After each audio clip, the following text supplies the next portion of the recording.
Hello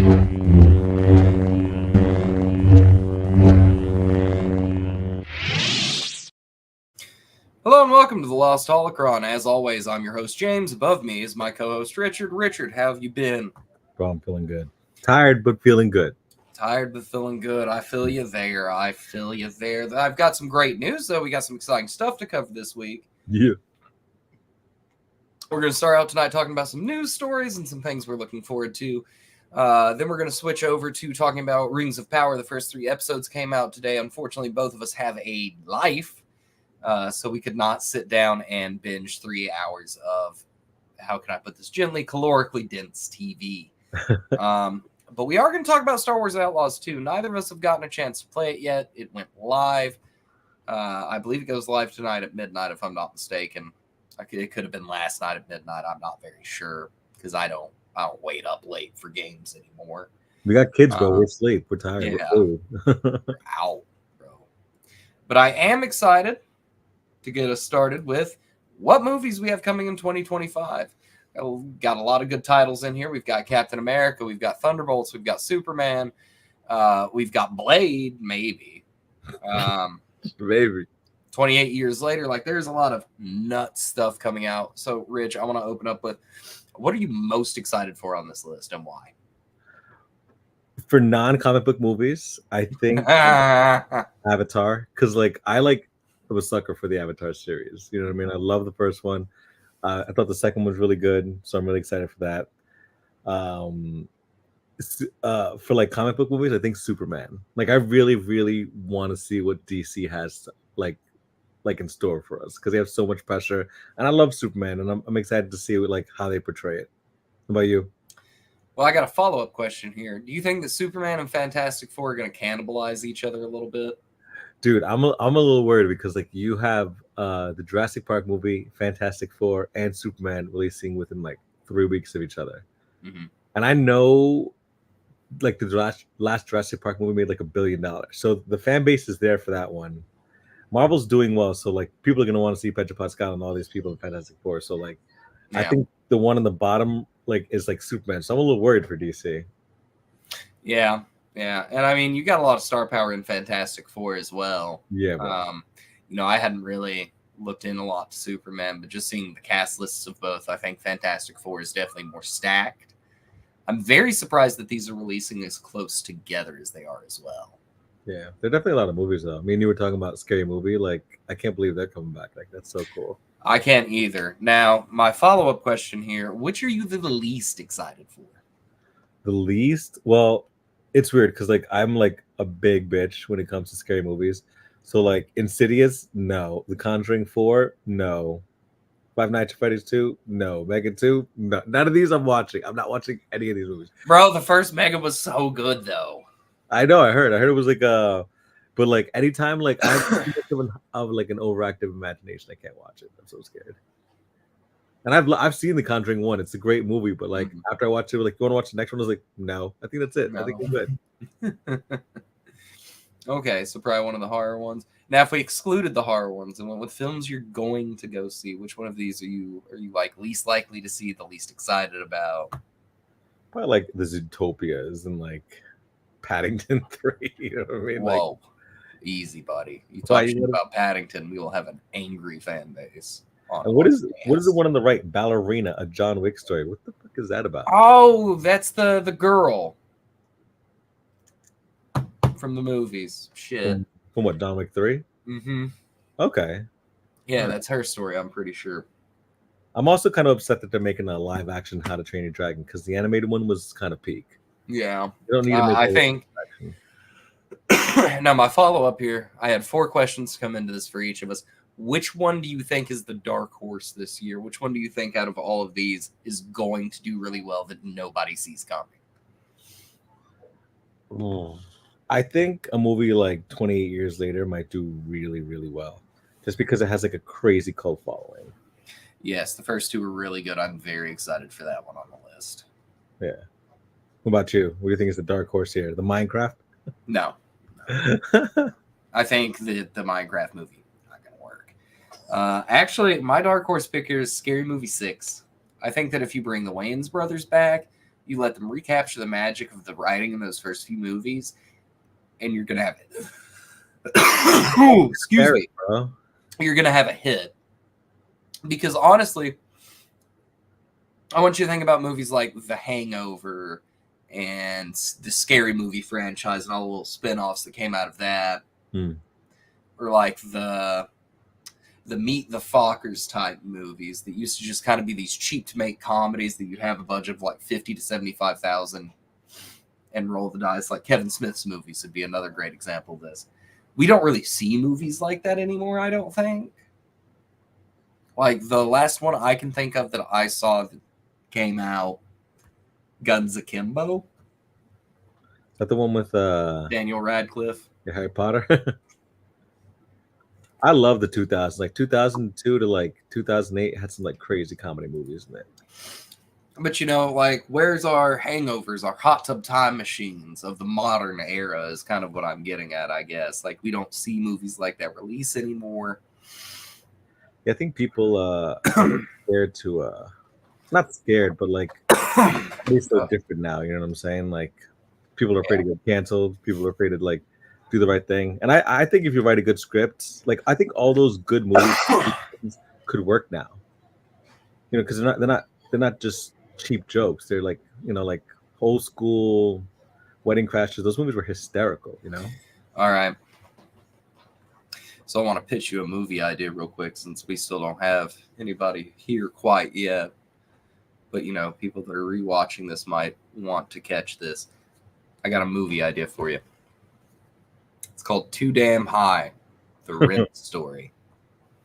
It's about this millennial.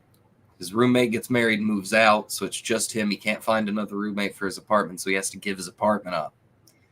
And rather than move in with his parents, his granddad lives in a retirement community, is like always bitching about how people don't come to visit him. Okay. So to save rent, they dress the millennial grandson up like an old person and move him into the retirement community.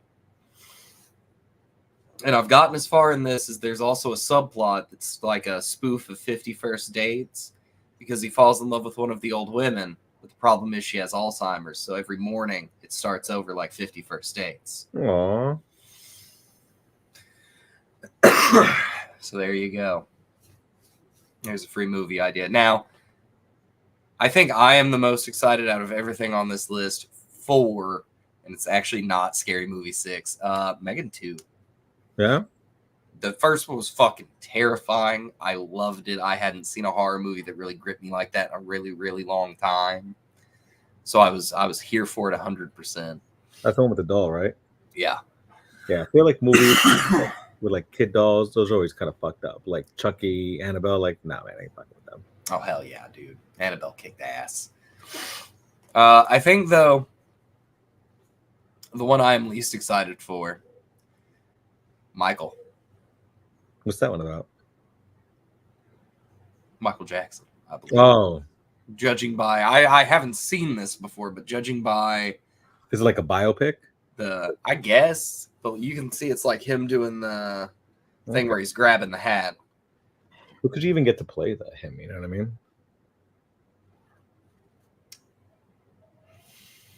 I mean, you'd have to get like 2 different people or Robert Downey Jr.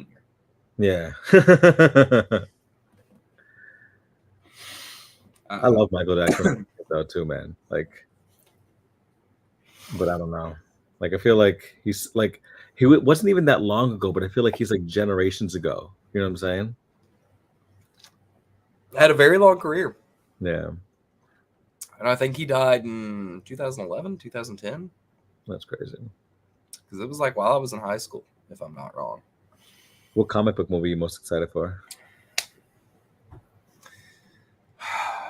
I think Thunderbolts. I'm hoping that is honestly that after I see them, I will be most happy with Superman. Yeah. I really want that one to work. Because I feel like Superman is a make it or break it for the DC. Like him and Batman, if you fuck those up, you're done. Yeah.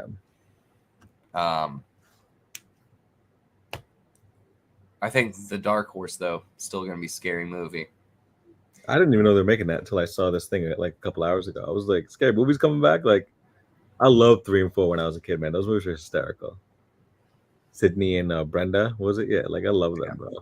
Now, if I want to pick a movie that falls on its face next year, Minecraft. Minecraft. Yeah, no. I don't. How do you even make that a movie? Like, how do you even make that a movie? I don't think you can, but it'll be interesting to see. But speaking of how do you make a movie, Kathleen Kennedy is going to remain Lucasfilm president until Q2 of 2025 at minimum. Several new shows are in development that haven't been announced yet. Everything the internet has been saying about Star Wars is wrong. And the Acolyte being canceled. Still kind of bummed about that. Still very bummed about that one. But this is good news in my opinion. I don't think Kathleen Kennedy has done a bad job leading Lucasfilm. I think there have been a lot of missteps. Yeah. But I think that when you go from like George Lucas, the man that built the company from his back, wrote through the first 6 of those movies and the entire world that they're in, it's going to be hard to make that transition seamlessly. But Kathleen Kennedy had been there forever. And I don't know. I mean, for every good thing they've put out, there's been a bad thing. But for every bad thing, there's also been a good thing. Yeah. I think when you think of Disney, like, I can only think of a few properties I don't like. And even the ones I don't like have fans. I like The Last Jedi. People love The Last Jedi. I don't like Rise. People love fucking Rise. You know what I mean? I think I've softened on it as the years have gone by. So like... kind of like this is what we got kind of way. Yeah, there's too much good stuff. Like, I feel like, would you rather have, like, the old Star Wars with the EU books or, like, Disney? And I'm like, bro, we have, like, Andor, Rebels, Clone Wars, Bad Batch, the Fallen Order series, Rogue One. Like, yeah. It's kind of like Marvel. Like, they have, like, 30 properties, like, 4 bad ones. Like, Kathleen Kennedy's not perfect, but she's not the worst, man. She's, like, done a good job in a tumultuous, like, environment of fucking Star Wars fandom. You know what I mean? I think that's another big part of it is she has like one of the most outspokenly toxic groups in a fan base to deal with. Yeah. Although I would argue that all of these toxic people in the fan bases everywhere are just the same guys. It's because like it's the internet. Like you can put out any. Like, both of us will agree that Andor is one of the best properties ever. There are people who just like Andor's. They just troll it. You know what I'm saying? Yeah. Because you're never gonna make anybody happy. Could you imagine being the guy that was like, dude, The Sopranos sucks as it was airing? It's like complaining about Breaking Bad and stuff and all that. But unfortunately, Star Wars is not the only Disney property that has these fan issues, because Joe Locke also said about Marvel fans this week, quote, Marvel fans are very open with their opinions, but they're not in a Marvel show. I'm doing the one thing they really wish they could be doing. Sorry.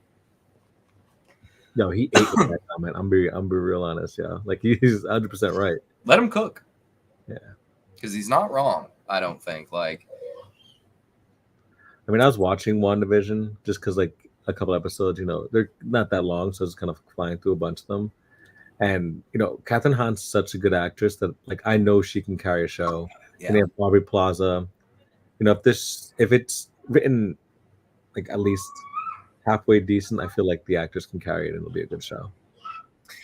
Now, see, I think that's interesting because your opinions on the Acolyte, I wouldn't say have been overtly negative. They have been mixed at best. Yeah. But when it comes to wrong one. Amanda Stenberg, I really think that she ate in that show. Her acting was fantastic. The only thing that really looked uncanny was when both twins were together. Yeah. But I think that's more like a how that scene got stitched together thing. Yeah. Because she isn't a bad actress. I mean, she was good in Hunger Games. Mm-hmm. I liked her as May and as Osha, but like you said, when they were together, it was weird. But she gets so much fucking hate online that, like, I don't know how some of these people have, like, social media. You know what I mean? No. It's just, like, whatever they say, it's just, like, they're, like, yelling at her for, like, being friends with Leslie, who like, was an assistant to Weinstein, so, of course, she's bad. And it's, like, it's not the same person. It's, like, a million go woke, go broke comments, like, people being mad fucking racist to her, like... Yeah. it sucks that like the bad trolls got to win with this series. You know what I mean? Even though from everything I've understood that they really weren't the deciding factor in that, it was just, you know, it didn't have enough eyes on it. Yeah. And I feel like people like these people hate watch this stuff. So There's a lot of hate watching. That's why, like, I forgot what it is, because it was that of Scooby Doo with Velma, yeah, and like I've never seen one positive review of that show. Like, I haven't seen one person like it, but it got renewed because so many people were hate watching it. You know? maybe that was the point. Maybe Mindy Kaling made it bad to see if she could do that. Oh my god. But Amanda put out a statement on what I believe to be Instagram, looking at the screenshot. It's not a huge shock for me that it was canceled. Of course, I live in the bubble of my own reality, but for those who aren't aware, there's been a rampage of vitriol that we have faced since the show was even announced. When it was still just a concept and no one had even seen it, that's when we started experiencing a rampage of hyper-conservative bigotry and vitriol, prejudice, hatred, and hateful language towards us. This really affected me when I first got the job because it's just not something, even though I anticipated it happening. It's not something you can fully understand what it feels like until it's happening to you. It has been an incredible honor and dream for me to be in this universe, and I just want to let those people out there who supported us in that way and supported us vocally in the face of all the vitriol that we received and the kind targeted attack I would say we received by the alt-right, just that you were deeply loved and appreciated and made this job all the worthwhile for me. And I have to thank Leslie Headland. I just fucking love that bitch. One of the people in the world. She is so incredibly talented and unique. I will love this experience forever. That is so touching. Yeah. And I really hate that she feels like those fans had that kind of impact on her. But we've seen it time and time again. I'll give her this, though. She hasn't quit social media yet, so she's tough. She's going to stick this out, it seems. And I hope it gets nasty. Yeah, and she's definitely right about like the toxic fandom making up their mind, because there's like some random fucking movie called The Acolyte, and people were like bombing that shit on like, and it's like the wrong movie. They were like, this show is woke, this thing. It's like, that's the wrong fucking Acolyte. So like, if you're that dumb, then you're obviously just hating to hate. And that is why AI can't even take the shit posting jobs, folks. Yeah, man, I'm upset that like Star Wars will be afraid to like leave the Skywalker era now. Like, oh no, see, we tried and we failed. We got to stay in the 17 years of when the Empire's in power. I think that's my biggest fear as well, is that they're going to feel very boxed in by this because they tried something new and it didn't work. But hopefully that's not the case, because despite Game of Thrones ending the way that it did, Aegon's conquest is confirmed. That's the thing I want to see like the most, besides like a redo of the 8th season. Like, let me see Balerion. You know what I mean? I want to see that big ass dragon. Absolutely. So Mattson Tomlin gave an interview, and he had this to say. You know, it starts with what George R.R. Martin's done. I've now got to spend quite a bit of time with him, going through Fire and Blood, highlighting passages, and asking him, what did this mean? What is this? What I think it is, sometimes really grilling him.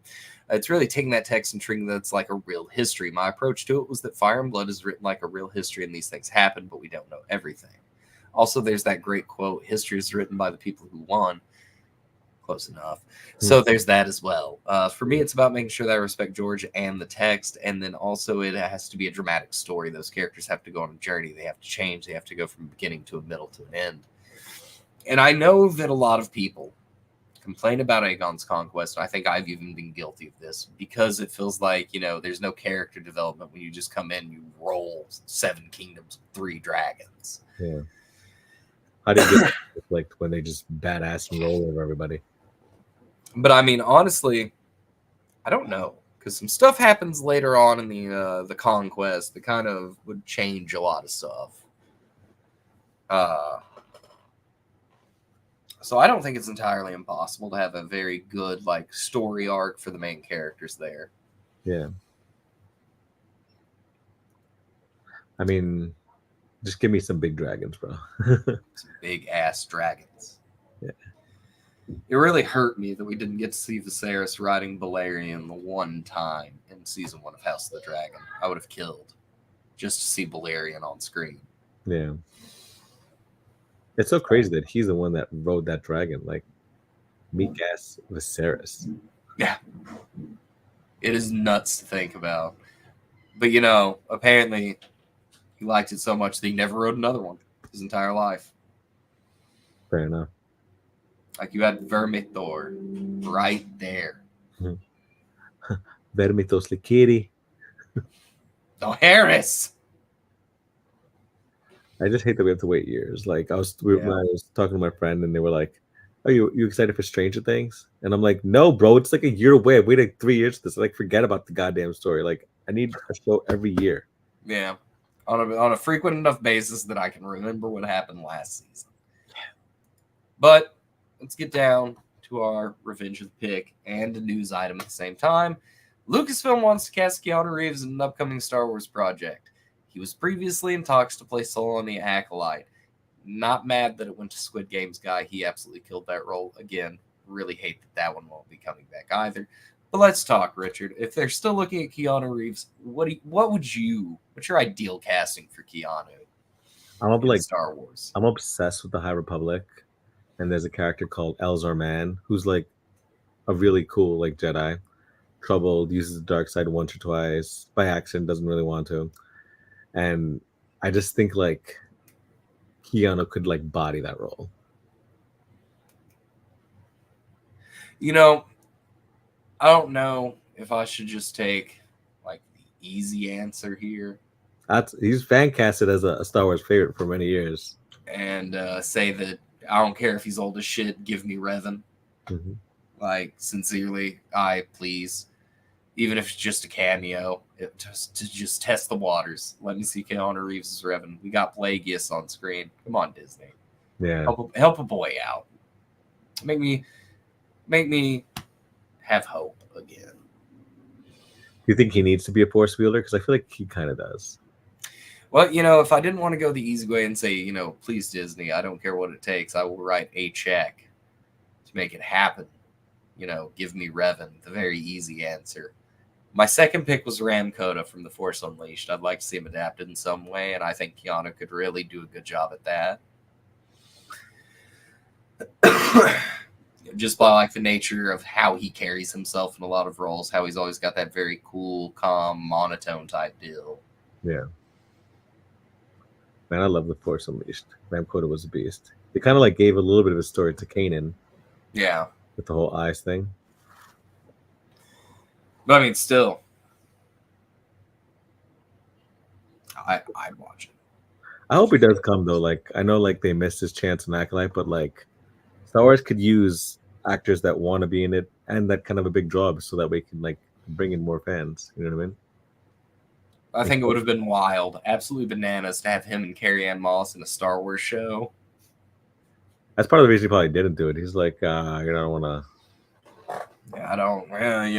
If you're just gonna kill her off in the first 3 episodes, you know how mad that's gonna make them if it's me. Yeah.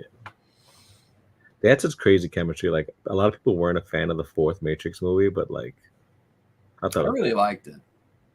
I liked it because I liked them too. You know what I'm saying? And like that together was kind of everything. But on to the next one. What do we have here? Tell me what's going on with Spider-Man point. So, they're obviously going to make another Spider-Man movie, but Sony wants it to be kind of a multiversal movie. And a lot of the fans, including myself, want it to be kind of a more grounded story. Like him with Daredevil fighting Kingpin and not like a multiverse of villains. So what would you rather see? Tom Holland in a multiverse movie again with, different variables, or a low-key movie with like Daredevil versus like a New York threat? I don't think you can do a multiversal movie any better than, what was it, No Way Home? Mm-hmm. Yeah. So I would like to see something more grounded. Or, you know what? Get weird with it. Just have Spider-Man fight like D-list villains for a whole movie. The Sinister 12. Boom. But I'm excited, man. I really love Electro, the main villain. Like get weird with one. Yeah.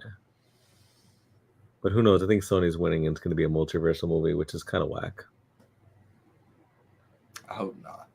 But we'll see. But I am on the same page as you. I'd like to see a more grounded version of it this go around. However, what is this one? Why? There are two Gandalfs inside of you. Who's Both your of them who's your favorite Gandalf? Gandalf the Grey or Gandalf the White with the movie? Oh, easily Gandalf the Grey. Yeah, me too. The queeniest and possibly highest version of Gandalf. Yeah. Even those pictures, like who you want to be friends with, like Choir Boy or the dude who's got like a bowl in his mouth, and already has a mischievous like eyebrow cock to him there. Yeah, I love Gandalf, man. Like that's one of my favorite characters of all time. Exactly. But speaking of Gandalf, and the whole reason we've joined here, other than Outlaws, which we will get to momentarily, because again, neither of us have seen Rings of Power. So season 2 came out today. The first 3 episodes have released. Definitely watching one after this. Definitely going to try and watch one tonight, but I'm going to be playing Outlaws. So, yeah. But I did want to have a little fun with this. So I'm going to look up the episode titles. And what I want you to do, Richard, is give me an idea, like a theory about the episode, based just off the episode powers or the episode titles. Oh, got me while I was typing the word power out. Let's see here.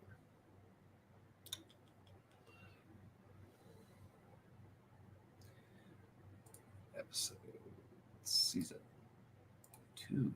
Oh, it's already been renewed for season 3. I feel like Prime always does that. They're just like, we're doing it, we're committed. Well, I think with this one, you kind of have to go whole hog because you made the most expensive episode of television ever. So now you're stuck with it. So season 2, episode number 1, Elven Kings Under the Sky. Ooh. Do you want the episode description to help you? Let's do it. Sauron bargains with Adar. The stranger and Nori venture into new lands. The 3 elven rings face judgment. So is that Wanderer going to be Gandalf or no? We don't know yet. I think it's going to be one of the 3 blue wizards that we know the least about. Okay. What's the name of the title again? Elven Kings Under the Sky. I think it's going to just have a lot to do with the rings. Hold on, my baby's yelling. Give me 1 second. No, you're good. And you know what? I would say that is a pretty good guess while Rich is gone. Because it does end on the rings. It mentions Sauron. I'd imagine that most of that episode's going to be focused around the rings, what their plan is to do with these 3 rings. Oh. But, I think I'm most excited to see Sauron again this season. I'm glad to see that he is up front and named.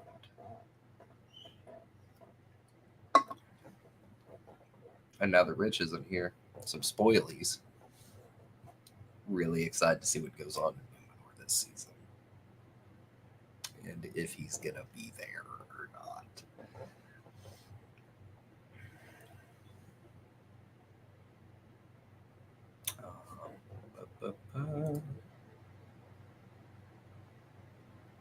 Let's see here. While Rich is gone, I guess I'll take a crack at this.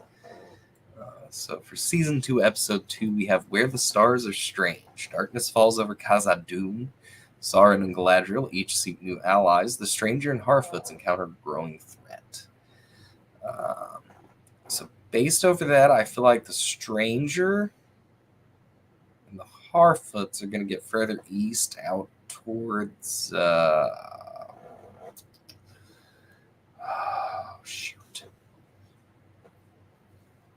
can't remember where the Muma kill came from, but out that way, and they're going to realize the danger over there.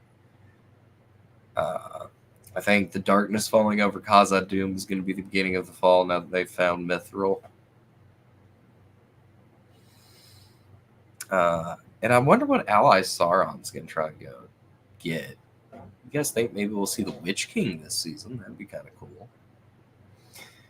But anyway, so season 2, episode 3, The Eagle and the Scepter. We have Isildur and an old friend reunite. Arondir grapples with change. Miriel faces rising opposition, and Enarthar counsels Celebrimbor. I think the Eagle's going to take the scepter and drop it in Mount Doom.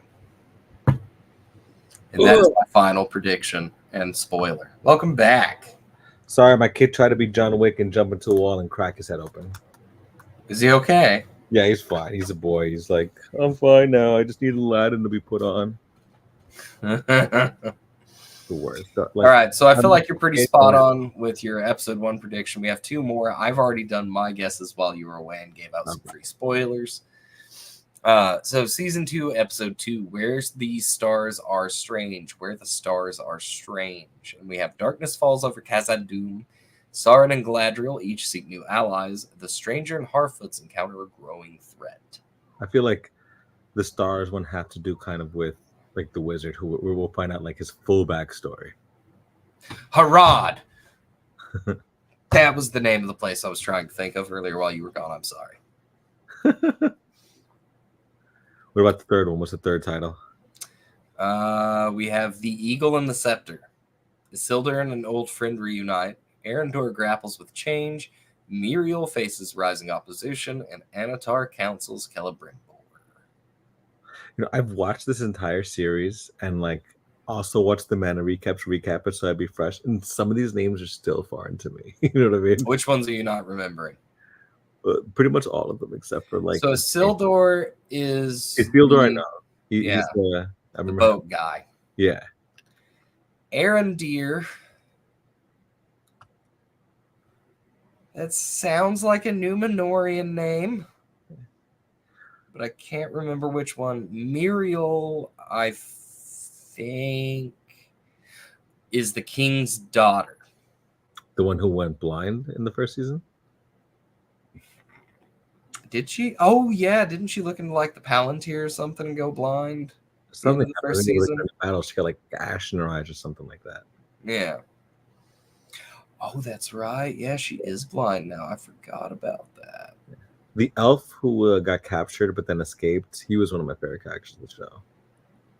Like, I liked him. Maybe that's who Arendir is? Yeah. I liked young Elrond too. I thought like that was the best casting. Like Galadriel's pretty good too, but like the young Just age me down, Hugo Weaving. yeah. That's what I was saying. He's really good. I just hope with this season we get like more action. Like crazy action. That's what I felt was missing from the first season. Because we got some good battle scenes, so it's like the last 2 episodes had some really good action, and then there was one in the middle where I was like, oh man, this is tight. But like they kind of went away from it for a while. Yeah. And I again, budget. This stuff is expensive to film. So season 2, episode 3, we have the Eagle and the Scepter. So what do you think is going to happen here? I think that's pretty much going to be like the first kind of conflict, because anytime they drop like 1 or 2 or 3 episodes, it's always like kind of one arc, and then the arc kind of leaves up with a cliffhanger. So I think we'll get like, because Mordor exists now, right? You know, like that was established. So I think something will happen with that episode. Where kind of like maybe they try and infiltrate Mordor, or Mordor kind of tries to spread its wings and spread a little bit, or something like that.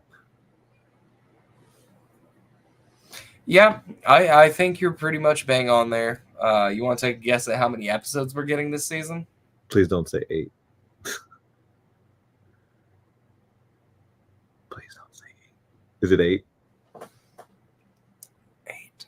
Oh my god, yo. It's the worst thing I've ever heard in my life. I don't know. I mean, they did 8 in the first season. I think it flowed pretty well. As long as they're hour long, it's not as bad. And they really did a lot of setup in those first 3 episodes. But yeah, they are an hour long, I would imagine. Then it's not so bad. You know what I mean? Like sometimes these, 8 episode seasons, they have like an episode that's 43, one that's 42, one that's 37. Like if you're, it needs to be an hour long, especially with a show like that. Like there's so much material, and if you're trying to tell an adult, good story, you need time. It can't just be like 22-minute episodes. No, I completely agree. And I think that, again, even House of the Dragon with 8 episodes, I wish I'd gotten more, but I feel like it was very competently told with an hour. Yeah, and a lot of them went over now. It's like some hour and 20-minute episodes. Yes. Yeah. Like looking back, because I started kind of like, like you're on like Game of Thrones and House of Dragon TikTok, you kind of get a lot of the stuff like as soon as everything's over. I really like this season. Like I don't think it was as good as the first season, but the first season was almost kind of 2 seasons because you got 2 different arcs. And you got the young Rhaenyra, and then you got the old Rhaenyra. Mm-hmm. You know what I mean? Yeah, I could see that. I actually really like this season. I think it's definitely close to, if not on par with season 1 at least. I don't think it surpasses it, but it's pretty damn close. It's crazy. You know, we got the Battle of Rook's Rest. We got Blood and Cheese, which, while not as graphic as the books, not bad. I liked the whole Blood and Cheese thing because like it kind of gave was it Rhaena the one who sees the future, or Helena, like a little time to shine because she's kind of a forgotten character. Like she's in the first season, she's in the second season, but in the first season she's kind of like, you know, there for her reactions. But in the second season, every scene she was in, she really kind of like took hold of it. You know what I mean? And they did a lot with her and Aegon this season, just like in there, like on camera, like how they interacted with each other and telling a story through that. Like when right after the kids die and he's walking up the stairs and she's going down, and all they do is kind of just look at each other and pass by. Yeah. Whoa. I think in retrospect, once people like see the whole story of like House of Dragon, they'll like have more appreciation for this season. Yeah. You know what I mean? I think that it sucks that this season got cut short because we got one battle that I really wanted to happen that didn't happen, that I'm pretty sure is going to open next season. The one in the water? Yeah. Yeah. Sounds like they're having fun. But now, for the real reason we've came. Neither of us have played Star Wars Outlaws yet. I can't wait. But it does come out tomorrow. So we did want to talk about it some tonight. What are you the most excited for when you get to play it for the first time? I love an open world game, man. That's why like I really love the Fallen Order. Mm-hmm. You know, you can go here, you can go there, you can go kind of do whatever you want. And now they're kind of taking it a bit further. Like, you know, you could fly from planet to planet, go into hyperspace. You know, you don't have a lightsaber, which isn't as fun, but you know, you get a blaster, you get to do jobs for like Jabba the Hutt and all these. You people. get a robot and a little pet boy. Yeah, I think as long as the story's good, like the central story that you have to play, because an open world is good, but you need something kind of like to keep you interested. So I'm excited to see like what the actual story like kind of involves and stuff, and like the little Easter eggs of the universe that you get. It's a good one. It's way better than my answer. I'm gonna boot this bitch up and get 5 stars with the Empire is what I'm gonna do. Just how much trouble can I get the fuck in real quick? Immediately, I gotta know, like, what's the limit? Yeah, like if I shoot this stormtrooper in the head, am I in trouble? You know, it's every Grand Theft Auto ever. That's the first thing you do. You play 1, you figure out the wanted system. Every subsequent one, you're like, all right, how fast to get to 5 stars?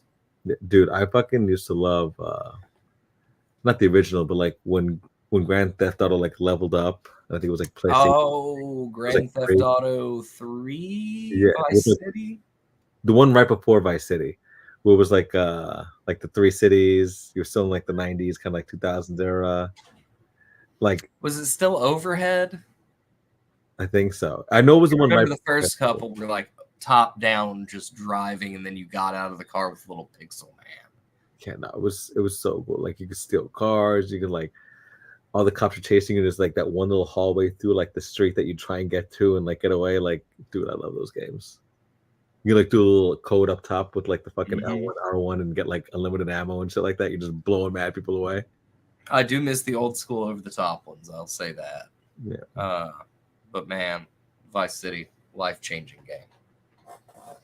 I think Star Wars needs a game like that, and they could kind of fill that void with there because, you know, online play is kind of where it's at. Like, I'm old. I love playing the campaign, but, you know, when you're younger, everybody wants to play like kind of co-op and like kind of a universal system like that. Yeah. And I mean, this is completely single player, I believe. Yeah.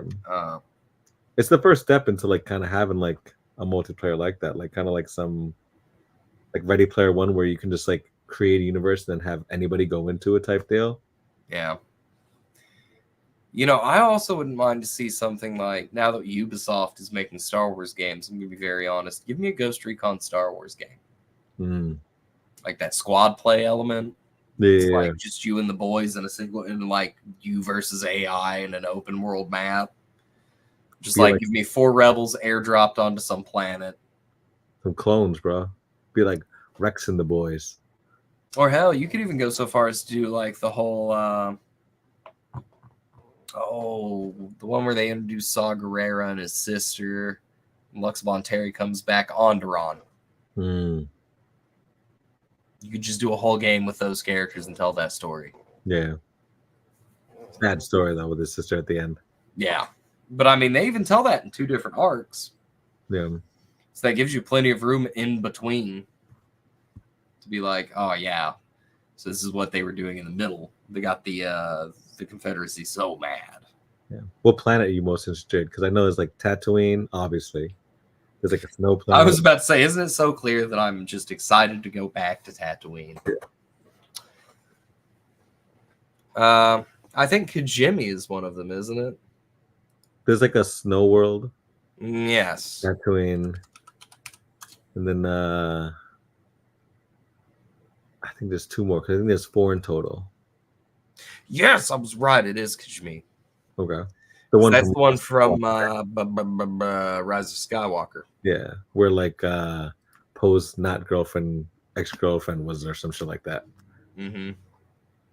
That's cool though. I'm 90% sure that that's one of the planets they're using. I think you're right. I'm really excited for some of the new worlds. I think the thing again, I'm actually kind of excited to go to Tatooine just to see what it looks like this time around. Yeah, they say you can like recreate like the Twin Sun scene and like go up like on the ridge. Huh. Yeah, that's cool. Yeah, like I'm just excited to see because that's a planet that we've seen a lot of, so we kind of know where stuff is a little bit. Yeah, you've obviously played a lot of Star Wars games. What were some of like your favorite planets from like just like the games or the movies that you wish you saw more of? Because I remember like playing Force Unleashed and Yeah, Felucia. that's a good one. That one was so cool. But, like, That one's had a fair amount of exposure though. It's gotten a lot of media time. It was in both of the Battlefronts, I believe. yeah, Uh, I think it'd be cool to see Naboo more too. that would be a neat one. I think the one I would want to see more of, honestly, is like Korriban or Okay. Morabon, as it is now. Also, I'd like to see some more exploration about the temple on Yavin 4. Get some of the EU around that back in Masase Temple. Yeah, and let's have a spooky temple on Yavin 4 that the rebels just happen to make a base in that Poe was born in. You know, just let it go. I'd also like to see a little bit more of Manon, the water planet from the first Star Wars Knights of the Old Republic game. I thought that was a really cool idea, just one giant floating city on a water planet. yeah. And of course, Nar Shaddaa, which I believe is going to be in this. I could be wrong. Nar Shaddaa was in fucking those old Katarn games, Dark Forces or whatever, or Jedi Knight. Yeah. And Knights of the Old Republic 2 featured the moon as well. I would be very surprised if we don't go back there. But, you know, really, who's to say? So, we got 4 criminal factions that we have to work with or against. We have the Pikes, Crimson Dawn. They made up a new one, right? They made up a new one. And then Jabba probably. Yeah, the Hutt Cartel. That's the other one. Thank you.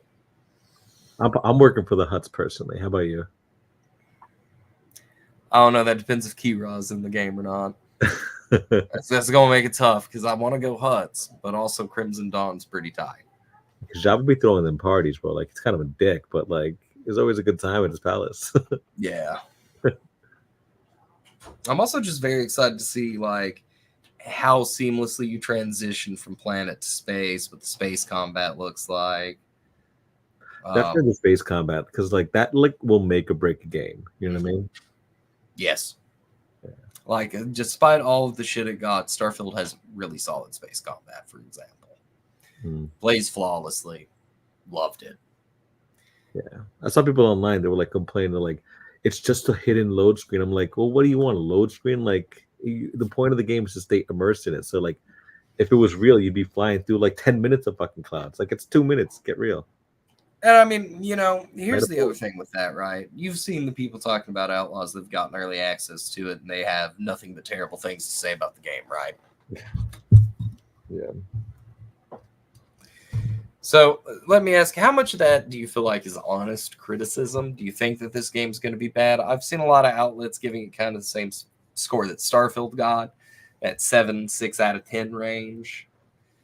I feel like once you go on extra Twitter, like 80% of that shit is just fucking engagement bait and like fake. Mm-hmm. But you know, when I'm on like TikTok or like, you know, just talking to some of my friends, you'll know if something's really bad because everybody is shitting on it. You know what I mean? And I haven't seen that with this game. Yeah. People say it's got a couple of bugs though. I've seen like you're like riding a speeder and then like you'll just like fall through like the programming, you know, where you're like just in free fall of nothing. Yeah, I've heard the speeder combat's kind of rough. Yeah, but I think like those are like just glitches that like within like the first patch, which happens like they did a patch I think with like Spider-Man, did like most good games because there's so much. You know what I mean? Yeah, and I mean I feel like it'll be the same way. Like there's a strategy game I play, Crusader Kings 3, that just released an update for one of their mods. That's a Game of Thrones mod to incorporate dragons into it. That's pretty dope. Took them over a year to do this update. Very painstaking, very wonderful, great play. But like the next day they had a hotfix out. And this is like, these people don't get money to do this at all. I'm trying to run out on a fucking dragon, bro. It's dope. I've done nothing but play it since it came out last Friday. Cool. I mean, we need more Star Wars games. I feel like we don't get a lot anymore. Like we used to get when I was younger, so many, like a bunch of X-Wing games, TIE Fighter games, the flying games. You know, like they had one for each movie. Like I used to play those like I think it was N64 where like it had every single movie. You know what I'm saying? You had the lightsaber and it was 2D, you know, you're walking across, but those things are still a lot of fun. Yeah, and I mean, you know, like Jedi Knight, Jedi Academy was really good. Mm-hmm. But I think we're getting to the point now where we are going to start getting more of those. Because I think EA lost the IP for that in, 2019? Like the exclusivity to make Star Wars games in 2019. Mm. So we had from whenever they lost it in 2019 to the pandemic. So we're seeing the results of like Outlaws. Apparently the Star Wars Eclipse game is still happening. Allegedly Star Wars Knights of the Old Republic remake still happening. Total War, the studio that makes those games, Creative Assembly, are working on a Star Wars Total War game. So we're even getting something in strategy, which the only one we've had since like the Super Nintendo was Star Wars Empire at War in like 2007 and 2009 for the DLC. What's your like all-time favorite Star Wars game? Like you could play it right now.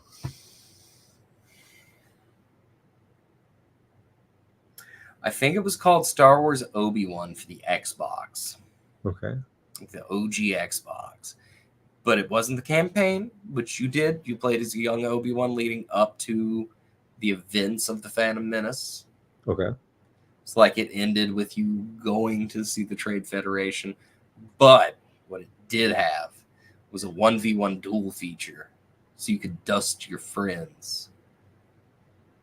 That's dope. Tight as hell. That or the original Battlefront 2. Okay. Battlefront 2 is sick. What about you? I really love the first Jedi Fallen Order game. Like, I don't know, something about those planets and like the story with Vader at the end. Like, I was like amped playing this game. You know what I mean? Like, I thought it was so cool. And then probably one of those old like Jedi Knight with Kyle Katarns back in the day. Yeah.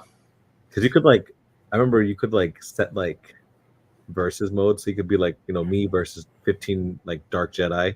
And and like those were so much fun because then like, you know, even though we're like just 3 moves, you know, you had a plan for like them hitting you, and it would like you could change your stance. So it was like a long swing, a short swing. Yes.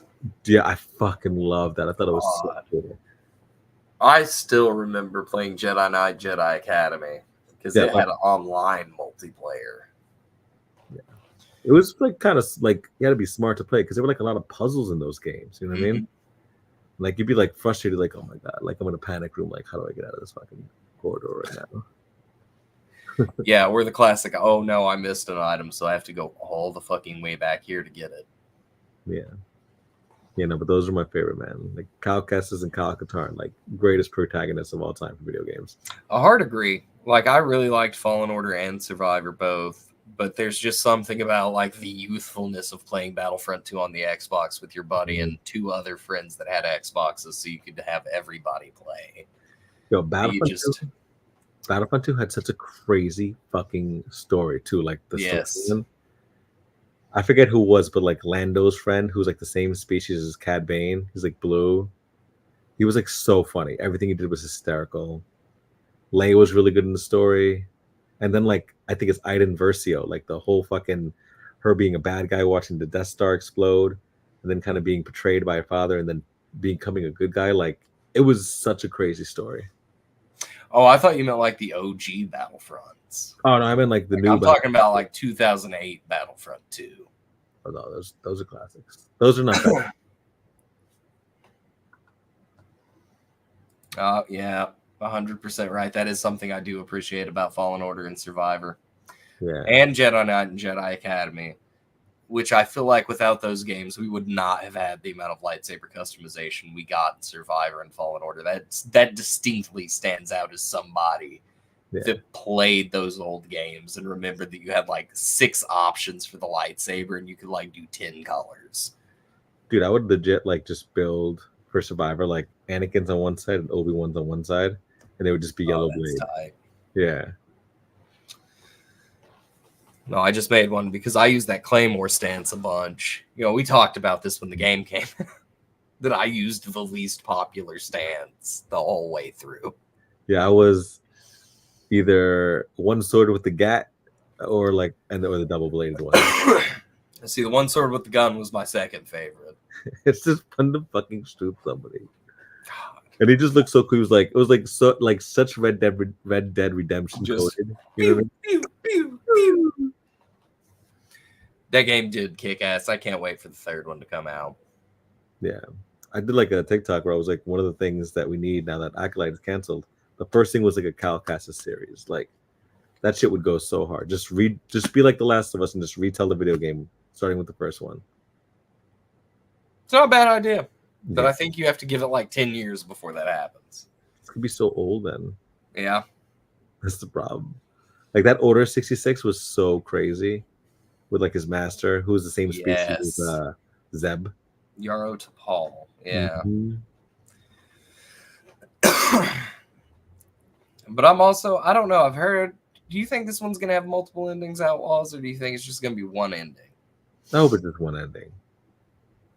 Me too. Yeah. The only time I ever liked a different ending was like when I was playing like Halo back in the day.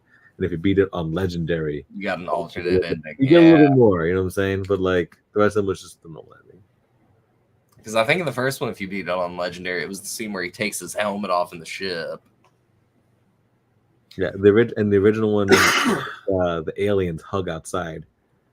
They're like fighting, and then like, Bro, I love those games. Like Halo 1, Halo 3, and the last one that came out. Those shits are like my childhood.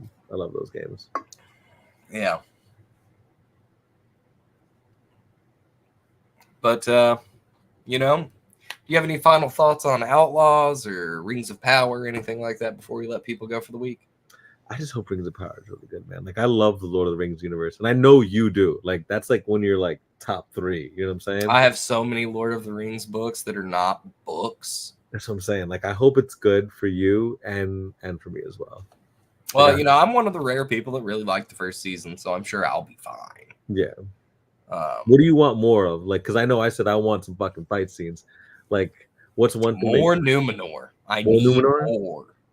That's a town on the water, right? Yes. That shit look crazy. Big, like 7-pointed star in the water. Or no, it's 5. But I have a whole book that was like the last book Christopher Tolkien, J.R.R. Tolkien's son, wrote before he passed. And it is The Fall of Numenor. And I had been reading through it. Ooh. Uh, Does that happen in this and out of season? Game of Thrones, and here's our podcast weekly update. I'm dead. We are almost done. And then when I'm finished reading A Dance with Dragons, George Martin will put out The Winds of Winter because he loves me. Yeah, no. He told me like last week. He's like, I got James. I just got to get there. All right. But no, I'm going to hop off here. I'm going to go play me some Outlaws. And then at the top of next week's episode at 7 p.m. Eastern Time, you will see me tell you how much I've enjoyed it and how hard it was to go to work every day this weekend. Also, hey, if you like my shirt, we have merch on our website at cultureslate.com. You can join us on our Discord to keep the conversation going over there. And most importantly, like and subscribe. Stay up to date with everything we do on the Culture Slate channel. Do it. Do it. Until next week, guys. Bye. Bye.